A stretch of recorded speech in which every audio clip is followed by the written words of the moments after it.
Assalamu alaikum wa rahmatullahi wa barakatuhu. And this is the time, the episode 4, Alhamdulillah. And this is one of the most awaited programs for me as a person because we are going to talk about something which is absolutely amazing. I mean, amazing is a short word because it's exciting, it's crazy, it's memorable, and I mean, this event that Muslim Charity does is one of its own kind. It's called the Rickshaw Challenge, and I'm wearing a jumper, which of course you cannot see, but I would want to show you. It says Fast and the Furious, and ta-da! These are the vehicles which you're gonna drive when you go on Rickshaw Challenge with Muslim Charity. Okay, now I've got two amazing people with me, and both of them were participants of the last Pakistan Rickshaw Challenge that we did. And trust me, they have got so much to talk about. They have got so much to talk about that I think that the time will end of this transmission, but the gossip and the banter, it cannot just end. So without further ado, I'm going to introduce Maj and Sabba. Maj and Sabba, assalamu alaikum. Alaikum. Walaikum assalam. How are you? Alhamdulillah, how you doing, bro? Yeah, I'm not bad. How are you? I'm good, I'm good. Yeah, all good, alhamdulillah. Okay, so what's up and what's new? How's Ramadan? Ramadan's going good. It's flown by. It's flown by. I can't believe it's the last 10 days now, but alhamdulillah, it's been great. There's a couple of challenging days where I have back-to-back calls at work. But alhamdulillah, you really sort of count your blessings. It's been great. Oh, brilliant. Maj, how's your Ramadan? Alhamdulillah, it's been a busy one. Still got a few more days to go, full of a lot of events and a lot of things coming up. Oh, brilliant. So tell me about one event which you are really looking forward to. So I've got a car wash tomorrow, so I'm really looking forward to that car wash. So yeah, Brilliant. that's what I'm waiting for. Okay, so you both were on the Pakistan Rickshaw Challenge, right? And what was your group called, Maj? My one was called the Lal Tufan. Lal Tufan. Oh my days. And Sabah, you had a group too. Yeah, my group name's much better. We were the Rickshaw Ranis. Oh my God, the Rickshaw Ranis. Yes. That's amazing. So where are other Ranis? I mean, are you guys going again together as a group or? So I'm going again, but 2 out of the 3 Ranis are going. So for those who don't know, Rani means queen. And yeah, we really took in pride that we were like the female group amongst all the lads there. I know, but your what did you say? I've got it in the promo too. My teammates mates are not very trusting of me. Why? Why? So 2 weeks before the challenge, I had eye surgery. It was very unexpected. It was in one of my eyes. They did laser in both, and I wasn't sure I was going to come to the trip, and I was very, very disappointed because I spent a lot of time fundraising, and you really bond with all the other team members as well during the fundraising process. But literally the day before the flight, I had an appointment at Moorfield, and the consultant said, you know what, actually, your recovery's been really, really good. You can fly. And I said, okay, can I fly? He said, yes. I said, can I drive? He said, yes. But be careful. So I think it was just sort of how I looked because my eye was very, very red. Sometimes it was quite sore. As my teammates were like, should you be really doing this? Well, I bet if you had told your doctor about you're going to drive a rickshaw, I think it would never let you go. I did. I told him. He knew. They knew everything. That's so nice of him. Yeah, you need to go to that GP, man. Okay, listen. Let's play the promo just to recapture what actually happened in Pakistan Rickshaw Challenge last year. Just have a look at this short video.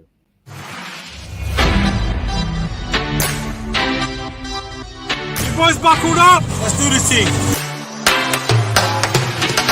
Super excited, get on the road, can't wait to show the boys how to do it. Yesterday was amazing. Today's going to be better. We're hyped. We're pumped. Let's go. My teammates are very trusting of me. Having a road stop, it was a crazy morning today. Yellow. It's a very interesting experience.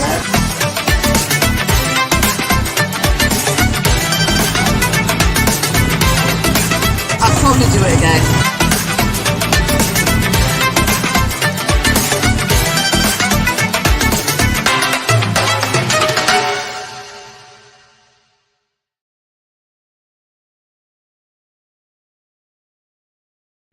That was good. So you guys really had a lot of fun there while you guys were out there. Okay, Yeah. tell me about the best memory, Madge. I mean, what was the moment when you were like, well, man, it was like it should have been missed. So I'll be honest, there was this one memory, I don't know if you guys remember. We randomly stopped in this bazaar. Okay, There was this little boy selling samosas. okay, And I don't know why we stopped. I think one person just wanted to drink or something. And then when you see one stop, everyone just stopped. And everyone just went out. Some people were having tea, some people were trying to look for snacks. And this boy was selling samosas equivalent to about 5 to 6 pence. okay, And Harumbai at the time, he said to us, okay, he was saying something to the boy, and then he looked at me, and I was trying to figure out what he's saying. And he goes, Madge, today, samosa going to be equivalent to 50p. And you okay. have to buy a minimum 6 in one go. And that day, I ate samosas like I've never eaten samosas before. I was eating samosas like, yeah, quite a lot. Okay. And I think you must have finished the stock. The stock was gone, my brother. I had that whole journey. I ate at night before I fell He asleep. didn't share. There's no way in hell he shared. I am not sharing with nobody. It's so nice. It was fresh. The fish making fun of you. He's making everything. You think I'm going to share? And the way he tells the story is really bad. Oh, do you remember when we stopped for samosas? No, Raj, you stopped for I stopped for samosas. samosas. We didn't. We didn't. So So, if you're yeah. there again in October, you owe us samosas. So that They're means equivalent to a pound this time. so that means it was Lal Tufan who stopped first, and then everyone stopped after them. I think something like that. I can't remember. Well, you can't remember, but Sabba can. I didn't have samosas, although when I stopped for stuff I wanted, so there were amazing, like all these sugarcane fields. Okay. And I've had sugarcane juice, but I've actually just not had it like with the sugarcane like as a Yeah. whole. So I really wanted to try it, and so when we stopped, obviously all of these guys had sugarcane as well Yeah. in the team spirit. Okay, yeah. I yeah. wasn't selfish. I didn't keep it all to myself. I think that was really nice, just stopping and having sort of local food. And sugarcane was great. That and desi chai, like they really Oh cook my it God. all day. That was amazing. That I didn't share. I think that was the first time I was introduced to the pink tea. I never had pink. I didn't even know pink tea Oh, existed. Kashmiri Oh, okay. Yeah, I didn't even know it Uh-huh. existed until I was there. Hmm. It's really nice. Well, yeah, I mean, Kashmiri chai is something. Okay, there's this funny thing because I think the Kashmiri chai, maybe somebody, if you know, maybe you can tell. The pink chai, it's called Kashmiri chai, but I haven't seen this chai in Kashmir in pink color. So I haven't been to Kashmir, so I don't know. I think it's just the Okay. name. It's just the name of it. I think maybe. Yeah, Don't but quote I me. mean, whatever it is, it's amazing. It's like the most delicious thing you would ever taste in a cup. Yeah. This is amazing. So, how, I mean, being, of course, being a group of women and then, out on the roads riding on rickshaws, right? What was people's reaction towards when they used to see you guys riding the rickshaw? It was amazing. Do you know what? They used to take their cameras out and start filming us and taking photos. And Okay. people would, if we were stopping anywhere, people would have conversation with us. They were very interested in knowing why it was we were riding these rickshaws. And that was a really good opportunity for us to talk about Muslim charity as well to them and say what the actual aim of the whole fundraiser is. We'll be donating the rickshaw to somebody. It was really, really good. It was good fun. Okay. Yeah, you mentioned that 2 of the runnings are ready. I mean, which is not ready yet? As in, which one's not coming? Yeah. So Well, far. Anissa's coming at the moment, so we're not sure about the other 2 ladies because there were 4 of us on the group. So Asma and Fozzie will have to see. Oh yeah, 4 of you. Oh, what? Yeah, Yeah, there were 4 of us. yeah. I remember yourself, Fauzia, and Nisu. Yes. So Okay. Nisu's coming. Nisu and I, we've set up our fundraising pages. Good, We did that about a week or so ago. But yeah. brilliant. Madge, who's going with you from your older group, Lal Tufan? So from my old group, I'm hoping it's both of them. But at the Okay. moment, it looks like it's none of them. So I might have to find 2 new members for the last one. Okay. Okay. Do And you? inshallah, I think one of them should be joining. It depends Okay. on his holiday schedule from work as well. So I think it's just all the holiday stuff coming in, especially now that we're out of lockdown and everyone can go on holiday again. It's about finding the right dates and availability as well. Okay, Sabba, any place, any situation in during this rickshaw challenge you felt insecure? Never. I didn't Never. feel insecure. No. It was organized and everything was absolutely fine, and you guys were loving it. Yeah, I mean, Muslim charity really went over and beyond in terms of organizing everything. There's perks being sort of, 4 girls in this group because all our brothers were taking a lot of care of us as well. Yeah. It was really good. We were like the first to be sat down and fed and everything like that. And everyone made sure we were fine. I think especially with me because I hadn't been feeling well. I was still taking painkillers and things like that. They really did check in on me. And so you felt it was really nice. I did milk it a few times, especially on the flight on the way back. So, I was like, why don't you sit here? I want the extra leg room. And I think I let Boz sit at the other end. Only because his face was like, please. He's huge. He's big. He's big, mashallah. Yeah, Right. he got the Okay. extra leg room. So, and I think that's how he was trying to politely persuade me that, come on, you don't need it that much. I do. He goes, I swear, I'll just sit at the side. You can lie down, do anything. I'll be quiet. That's brilliant. Okay, what was your emotions at the time when you were both of you? This question to both of you, when you were literally on the last day and you were handing out that basically the key of that rickshaw to the I beneficiaries. cried. I cried. I'm really sensitive, and I think I also blame Matt Robinson. Honestly, he's got this way of like talking to you, and he just gets the waterworks going. But do you know what? Honestly, truth be told, it was so overwhelming. Just seeing it all come together. The fact that from the moment I set up the fundraising page, we've had everyone at MC guide us.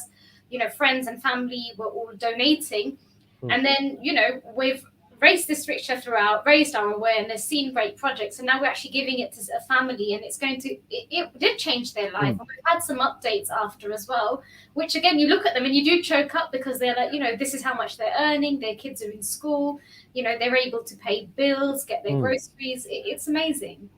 Okay, and Madge, you?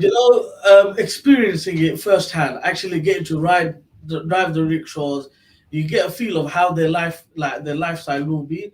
And to know that it's quite enjoyable. I mean, I found it quite fun driving it, and to know that it's going to help them. And then obviously we've received the updates, and to see that it's helping them out is a big difference. It made a big difference. But Great. driving a rickshaw is fun, but it's also hard work. Yeah, like, I definitely felt sort of, imagine like you've got your clutch and everything in your hand.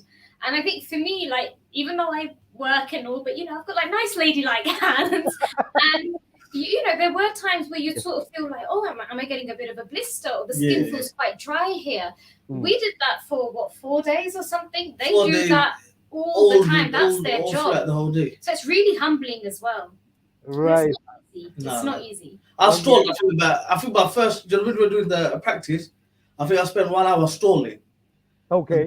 Yeah, I spent an hour stalling throughout the whole thing until I got a hand on it in the end. Okay. I mean, did you get a training before you actually went on for a ride? And tell me something really interesting about what happened during the training, which you can still laugh about. I don't know if Matt has told anybody this. I know what you're going to say. I was about to press the brake and I went for something else. And literally I didn't see there was like these humps in front of me. And I'm going, bam, bam, bam, bam, bam, bam, and I'm thinking, all right, the brake's not working. And I thought the brakes failed. Okay. And Matt is screaming behind me, man, press the brake, press the brake, press the brake. And I'm like, I don't know which one the brake is. I don't know which one the brake is. You press the brake. Where the brake is. Just before I hit a wall, like I think it was like this, where the mud goes up from the road. Just before I hit into that, I managed to press the brake and I survived. So yeah, that was one moment. You yeah. can live to tell the tale. And how many times ever did you stall the rickshaw during the training? In the training, a couple of times initially when I started, but I think once you get the hang of it, it's okay. I think all us ladies, we did quite well during the training. So the training was fine, but there was one time where one of the Ranis was driving. Okay. And they say when you drive through a bend, you should slow down. Mm-hmm. Bless her, she didn't slow down enough in time. So our rickshaw, instead of being sort of on all three wheels, was like lopsided. Ooh. For a moment, and we've gone through the whole corner that way, and then she's obviously got control of it. Like, she did really well. She didn't panic. She got control of it. She stopped. There's two of us sitting at the back, sort of like we're holding each other's hands. She goes, "Are you all right?" We said, "Yeah, that was fine. It's no problem at all." What did you? And we're like, and then it's like, you read your eyes, of course, again, and the journey the was like, it's not all over. But the whole point is, obviously, you can't make your teammates panic, and it is something that's really, really new to everybody. So we are going to mess up. But equally, there were times where people drove really well. Like the first day when we were racing around that big roundabout, and we all got told off. And Anissa was really cutting through all of you guys. Amazing. She was is one amazing driver. She's really good. Yeah, I think she's a petrol head. I remember. Yeah, she is. Yeah, especially. Who told you off? I think it was. It should be. It should be the better. Well, obviously we have the police with us, and obviously they're looking at us. And once you look in your rear mirror, everyone's on 2 wheels, 1 wheel, 3 wheels, and everyone's each other. It's a bit of a risk, but it was fun. And then we stopped, and I remember Boss got out and he gave her a high five because that was brilliant. And when we got told off, she goes, "They were encouraging me." We really were encouraging her. We had like our music on, and we were like, "Oh, the guys," and we were checking where the rickshaw are coming from when it was safe. It was a very good competition. It was a very good competition, healthy competition. Okay, talking about competition, did you guys really race on purpose, or it was just race, just like road rage? It was more basically be honest, Madge, be honest. We had a vehicle in front of us, and we were not allowed to pass that vehicle. Yeah. Okay. So what happened was we were all racing each other. Who could be right behind this vehicle? Okay. But it was, I think we raced when it was safe to do so, especially, and it was just like, when you're driving constantly, you want to add a bit of fun to your whole journey, and it was just to add a bit of fun. And suddenly you see someone's there, thinking, "All right, listen, mate, you're going past me." And then it was a good competition. We also had the water guns. The water guns. Oh yeah, I remember that. Wakey. We used to make sure everyone's awake driving. So when someone would overtake, the people at the back had water guns, and they were just obviously not to the driver. We weren't like, we had fun, but we were careful about it. We were very careful. So it was only people at the back. You would do that. You wouldn't distract the driver. So but that was again where it was a road where it was straight road. And it was really isolated. And it was very wide as well. The roads were very wide. They were very wide. And of course, when we were in a really congested area, then we just stuck to sort of our, wherever we were in the line, and we were just behind the convoy, and that was fine. Okay, brilliant. So, and what else did you guys do? Yeah, you rode the rickshaws, and then what else did you guys get to see while you were there in rural Pakistan? The farm. We went visiting the farm. There was a farm, and there was a lot of cows there. I think it was a cow farm. I don't know what it was. There was a few things. So he had like this massive haveli. And he owned a lot of land, and there were a number of animals there. They had cows, sheep, whatever, and they were growing a lot of crops as well. And the lunch that they hosted for us there, everything was fresh. And so, that was quite a nice experience. We also stopped by at a place where they sort of make pottery. And then they sort of paint that sort of blue. That's the blue and white's the traditional sort of colour there. What else did we see? We started off at the school, didn't we? Or was it the hospital? The hospital The hospital is where we started. We saw the is it Badshai Mosque? Yeah, so we had a free day, and we did a red bus tour, and we saw Badshai Masjid. We saw the Gila opposite. Mahal. That's where you guys dressed up. Oh yeah, we had beautiful outfits on. Okay. So what happened there? It was just learning about the history of Pakistan. Obviously, majority of us that went to Pakistan, there was a few of us that were not originally like Pakistani. We are from Bangladesh, or ancestors from Bangladesh, or different parts of the world. So it was nice seeing the history, learning about the history. Okay, don't try to be so humble. Sabba laughed at something. She remembered What was something. the candle I want to know that. The candle up when it was. It was what we were calling you when you wore the outfit. I can't say.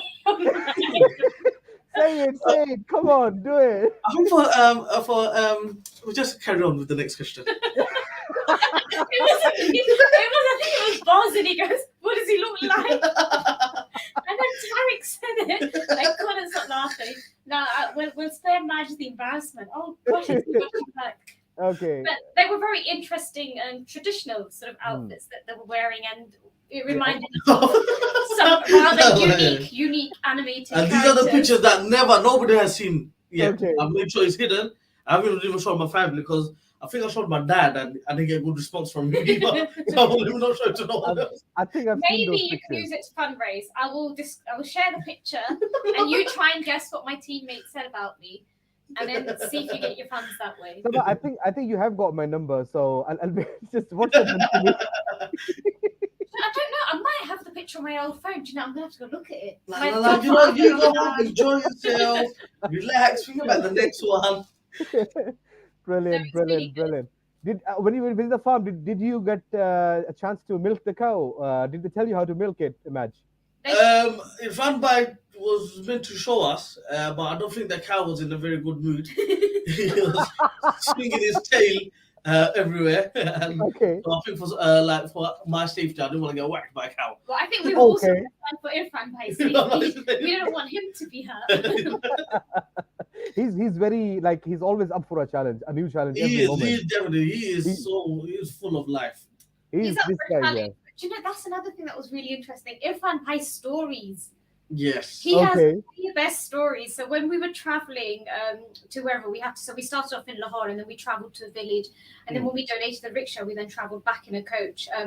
So while we were there, Irfan Bhai was telling us, stories from, I don't know, life, his, fundraising experiences, everything. But it was nice to it's nice because everything is a learning curve. So we're learning about each other, we're learning about everyone's experience, and it's quite amazing that some of the things that people have done. He's quite inspirational, and he's got some really good inspirational stories.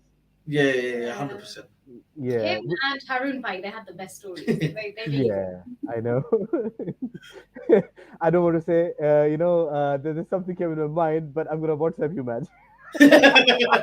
That's fine. Okay. Let's have a roundup of what happened on the day 4 when this amazing ride was finished, and you can see Sabba was really emotional that day. Oh my God. So let's have a look at this short video. Can't believe it's the last day of the rally. Today we're off to meet the beneficiaries. Brothers are hyped up, psyched up. The wolf pack are back on the attack. Today's about the beneficiaries. We want to get these rickshaws to the families, inshallah.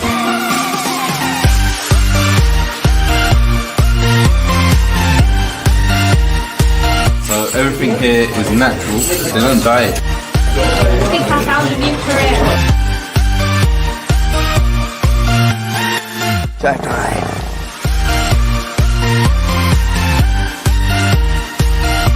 Dust! You get tuck your nose in your eyes. We're on the last leg of our journey, and what an amazing event this has been.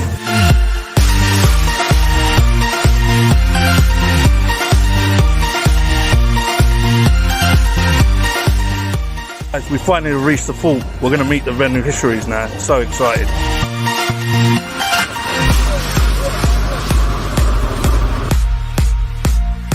We've made it the long stretch, 3 to 400 miles over 4 days. We finally reached our destination and are able to actually hand over the keys to the beneficiaries. We're really glad to meet this brother here. This is the beneficiary who's going to take these beautiful rickshaw. We're going to hand him the keys. This is him. And hopefully, inshallah, he's going to use this rickshaw to support his family. He's going to send his kids to the school. हमारा तीनों को दुआ में ख्याल रखना और हमारा सारा डोनर को दुआ में ख्याल रखना इंशाल्लाह. Guys, mashallah, we're very happy to see this rickshaw. May this bring you and your family prosperity inshallah. Absolutely incredible and overwhelmed to see the beneficiaries today, to meet them, to hear about their lives, and for them to obviously take their rickshaws away. So, alhamdulillah, I have been comfortable. My parents provided everything for us, even in my toughest times. These guys don't even have that. They will provide us the education progress report of their children on quarterly basis. And the third one is that they are going to give us the income and expense report so that we can analyze it for the further improvement.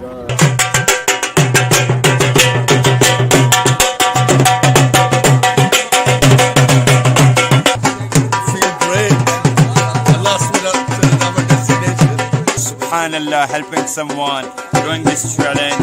I'm sure everyone can do it. Come back in 2020, Rickshaw Challenge Pakistan.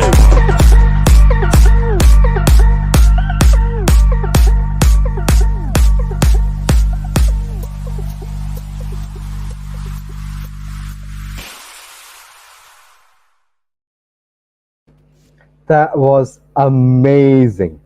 Do you know what? Every time I look at those videos, they're amazing. But I look at those annoying sunglasses I had that didn't even sit right because I left my sunglasses at home.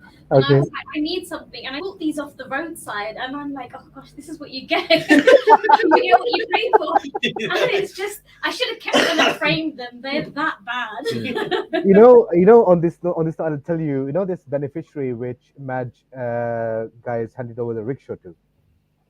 This guy, I knew this guy from before. Not from before means from before the challenge, because when we went to do the beneficiary assessment for this brother, yeah, I'm not exaggerating. I'm not even joking. His wife, yeah, she was feeding her children, this dry bread from a night before, and she had kahwa, only kahwa. She didn't have the milk even to make it a complete tea, the black tea, Madge, for you understanding. Okay, yeah. For you understanding, yeah.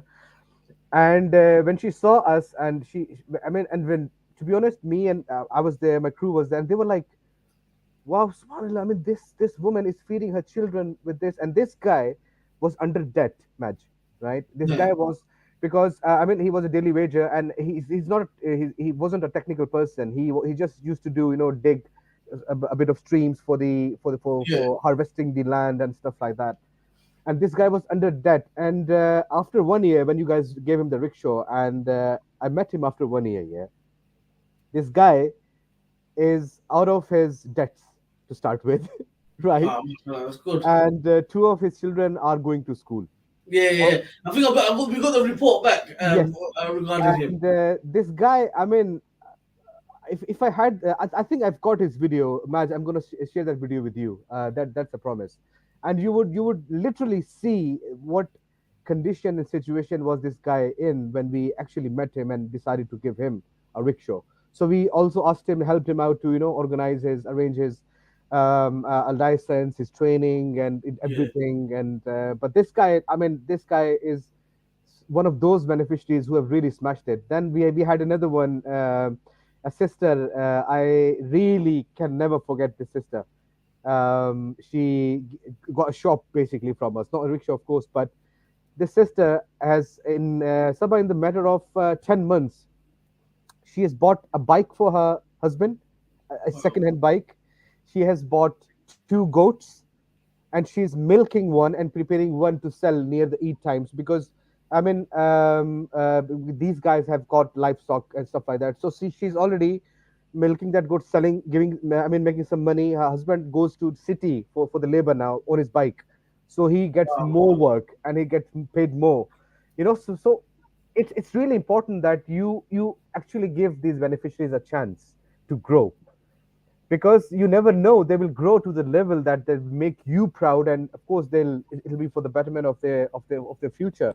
Of their own families, alhamdulillah. Yeah. So yeah, that's the Pakistan Rickshaw Challenge. Anything you want to say? Of course, Maj has got 2 people ready, but actually not ready, and Sabba has already got her group back. So what do you guys want to say to the audience who would, of course, see this video and are watching this video right now too?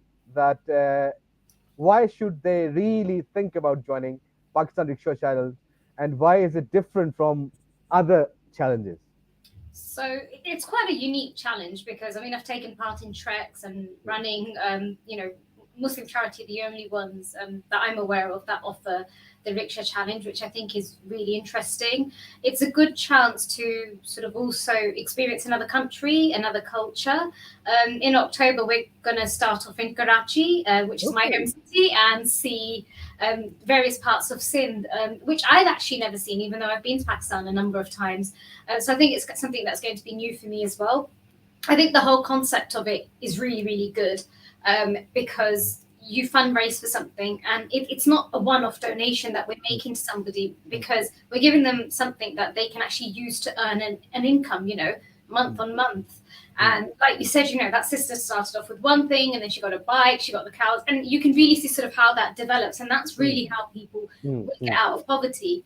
So I think it's really good. It's a great experience, a great team. Join. Okay, Madge, your message. For me, it's a whole different experience. I mean, me and Trex, we don't get along together. Me and cycle rides don't get along together. Me and any type of sport don't get along together. But it's different in the sense that it's something you could enjoy, something that's doesn't physically tire you out. Matt he enjoys being a passenger. Somebody that we saw. I'm trying to remember who it was. Whenever you look at the back of the rickshaw, he'd be like this. Sleeping all the time. It's a good sleep, a very good sleep. But I think it's experience and getting to see experience a new culture, getting to see a country that a different country as well, and learning about the country as well. And it's a country that's quite similar to Bangladesh, but we all have our differences and everything. There's a lot of history behind it that connects us. So it's very nice to experience all that. Okay, out of all discussions, I'm really amazed to see how the hell can you sleep in a rickshaw sitting behind on that seat? I've slept. Listen, that's a talent, man. Sleeping everywhere. The only thing that I've got left to do is sleep standing up, and I'm done. Sleep standing up. That's the only thing I've got left to do. So the day I do sleep standing up, I've conquered everywhere you're sleeping. Yeah, we need to look at. He would sleep everywhere, and it's a bumpy ride. And I'd be like, how is he sleeping? And he'd be knocked out. Oh, fully knocked out. Every bus ride, you get on. How long is this long? Right, I'm going to sleep. Oh my God. But you should be careful, because the first time, I think when we travelled to either it was Marrakesh or Palestine, Rashid Bhai came running up to me in a plane. He's come running up, and he's like, "Do you have red lipstick?" And I took out my lipstick and I said, "Why do you need it, Rashid Bhai?" And he goes, "We're drawing someone's face." I was like, "No, it's my Chanel." And so next time, tell me and I'll get you a cheap one from like Superdrug. You better be careful. You might wake up with, all sorts of designs. New year, new me. Thanks for the cue, Sabba. I'm going to do that soon. Next.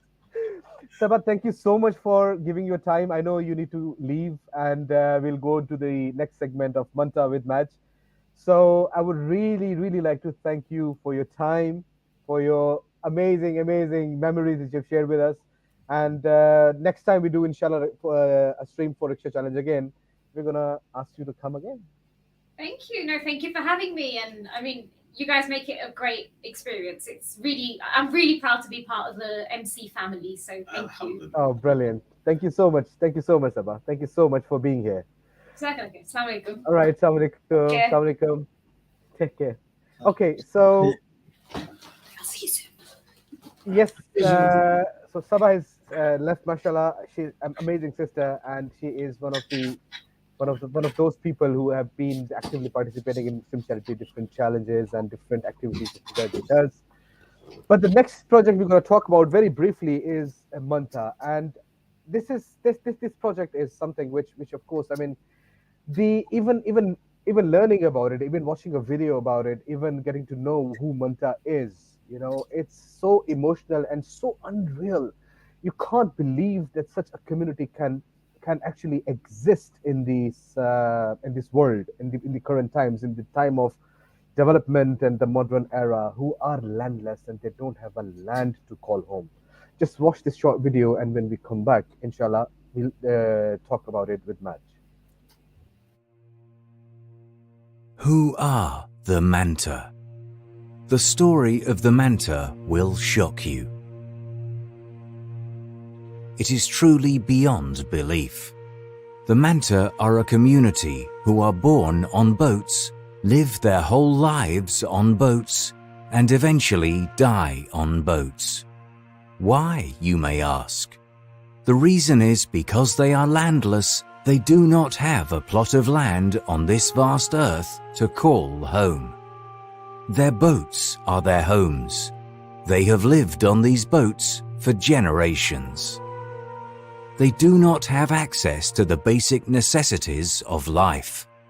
And talking about life, the Manta cannot bury their dead in a grave.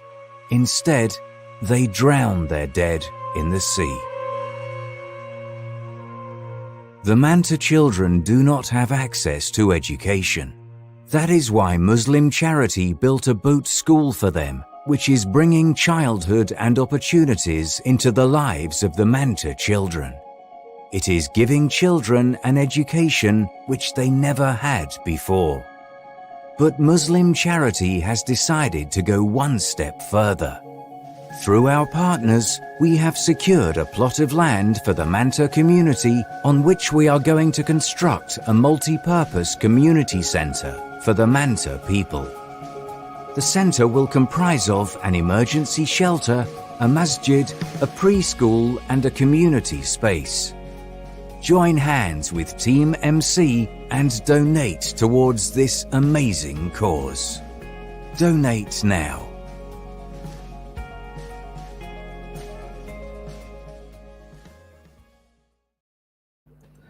Maj, who are Manta, man? And tell us about your first instance when you met with the Manta community. So the Manta community are a community that have been living on boats for the last 3 generations, so about 100 years.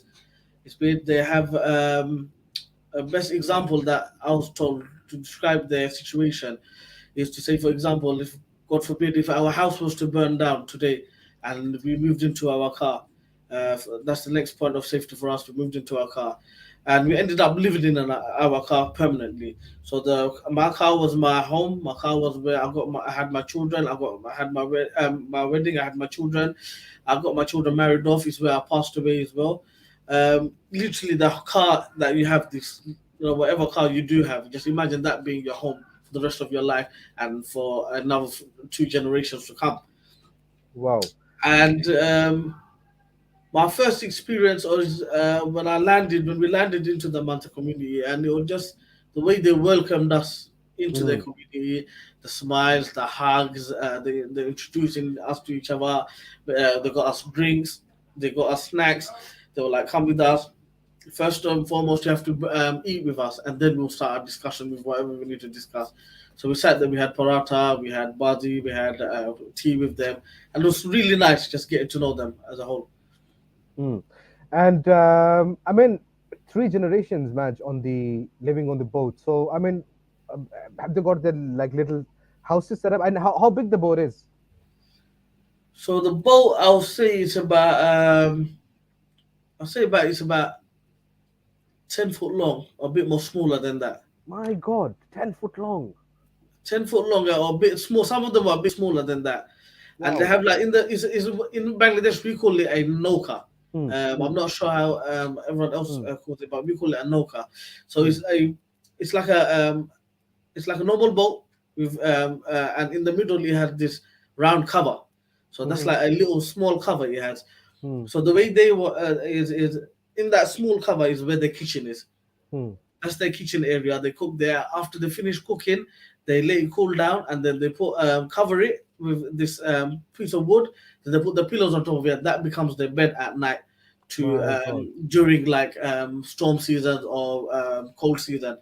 And when it's a normal day, they just sleep on the boat, out on the boat when it's like a normal day. It's like a normal bed for them. And I mean, what have Muslims? Of course, we have built a boat school for them. Have you visited the boat school? How is that working? How is that going on? Alhamdulillah, I visited the boat school back in 2019. I was very blessed to go visit this boat school. Alhamdulillah. Once we got there, at first we were introduced to the community. We got to know a bit more about them, the kids that were attending, and found out the children are attending. And what we were doing is this community didn't have national IDs either, so they were not recognized as any country citizens. So we managed to get them IDs as well, so they're now recognized as Bangladesh citizens. And what happened was, it was about 8 o'clock in the morning. I could hear a lot of noise, and we were in a guest house staying there. I could hear a lot of kids talking. And I was like, what's happening? Like, why are there so many kids awake at 8 o'clock in the morning? I just thought, right, it's probably they're all going out to farm or they're going to just on the way. And I wake up and I find them, all the kids lined up in their uniforms, ready with their books and everything, ready to start a school. And school starts at 9 o'clock. Wow. And from 8 o'clock to 8:30, they're all right, and they stay in their lines. So like you have the girls lined up, the boys lined up, and they're all ready, just prepared to learn and take the next step into a thing. And it was very nice to see that. That is a school that we made, and is benefiting, and they're using it. Yeah, they're utilizing it to the best of their ability. Mashallah. Mashallah. So and what's the next plan for Manta community, and what's your campaign about? So the next plan is, alhamdulillah, we built them a boat school. The reason why we built them a boat school is because the Manta community, they fish. Their main sole trade is fishing. So when they leave to go out to fish, they leave about, say, just after Fajr, so just before sunrise. So when they leave, they come back just before sunset. Now, the families can't go out into sea, come back, drop their kids to school, then go back, and then come back. It doesn't make sense, because normal school hours is 9 to 3. Right. So it doesn't work with their lifestyle or their way of working. So we built the boat school, and that goes out with them, and then they send their kids to school. But now, obviously, alhamdulillah, we built that for them. Now it's about, they go through very harsh weather conditions. I don't know if you guys can imagine. Imagine your children sitting in a classroom under in the middle of the sea, or they're in water, and there's a cyclone, and there's waves hitting them, and it's going to be a very scary experience. Number one. Number two is they won't be able to learn at all. And number three is, if we've given them a school, we have to think about the safety as well. Safety is always key to us. Safety is very important to us, especially even as Muslims, even as humans, is very important to us. Safety. So the idea is to build them a cyclone shelter. It will be about 2 floors or 3 floors, a cyclone shelter. Within the cyclone shelter, there will be a masjid. Now, I'm not sure if many people know the Manta community. Obviously, they were outcasted from the normality, or from normal communities. So when they try and visit the masjid, they are refused entry into the masjid. They are Muslim like us, but they are refused entry because they are from a different society. So to make it easier for them, they do have a masjid at the moment, but it's like putting a brick on toothpicks. You ain't gonna hold it, or you won't hold that all. So the idea is to build a cyclone shelter. Within the cyclone shelter will be a masjid facility for them. And within that will be a preschool. It's very important for us to also bring the school onto land now. Start introducing them to land and how it is to live as normal human beings on land. So that school will be a lot more bigger than the school they have now. And of course, Maj, we also need to give some awareness to the communities there to be able to be flexible enough and acceptive enough. Acceptive enough. Because if we can show the other communities that they can live on land, these are completely normal humans, the same way we are. They could live the same lifestyle you are. Then it's about merging the communities together to start living together in a better place. So how much is your target for that, inshallah? Your new target? So alhamdulillah, 3 of us, me, Abdul Hadnan, and our brother Kulmo Islam, we've taken on the target of £60,000, 20,000 each. Alhamdulillah, it is going well for us. It's going very well. We are picking it up slowly. There are different things we are doing. Like I said, I've got a car wash tomorrow, so I've got a car wash for that. We've done Eat Out to Help Out. You know me, I love my food. Me and my food, we're like this. We're a very good relationship. So we had Eat Out to Help Out to do. We are doing different events. We will be doing more events after Ramadan as well. And inshallah, we are giving out shares of the building as well. So you can purchase a share in the loved one's name or in your name as Sadaqah Jariyah. And yeah, we're just trying to aim to, inshallah, complete this as soon as we can. Brilliant. Madge, thank you so much for your time. And I wish you really all the best. Good luck for both of your events, though, your Manta fundraiser and your Pakistan Rickshaw Challenge. Thank you. And Thank you. if you think that if you have any vacant spaces which you want to fill in with anyone, and you want him to ride or drive the rickshaw as well for you guys, so you can sleep. So you know my WhatsApp number. You can always send me. Don't worry about it. There's plenty of people out there who would love to join me around. Thank you, man. Thank you for joining, man. Thank you so much for being Thank you with very us. much, bro. Jazakallah. Thank you so much. Assalamu alaikum. Assalamu alaikum. So this was Match, brothers and sisters. Alhamdulillah, I mean, an amazing brother, an amazing person, and one of the very active members of Team MC family. So you've seen today, Alhamdulillah, about basically the Pakistan Rickshaw Challenge, and today's episode was about Pakistan Rickshaw Challenge, and you have learned a little bit about Manta community. Now, if you want to really participate and learn more about various Muslim charity campaigns, Muslim charities, amazing projects, Team MC's amazing activities, events, and different projects that they have taken on, you need to visit muslimcharity.org.uk/event. The link is here, right here. If you want to speak to someone, you can dial the number 03000 121786.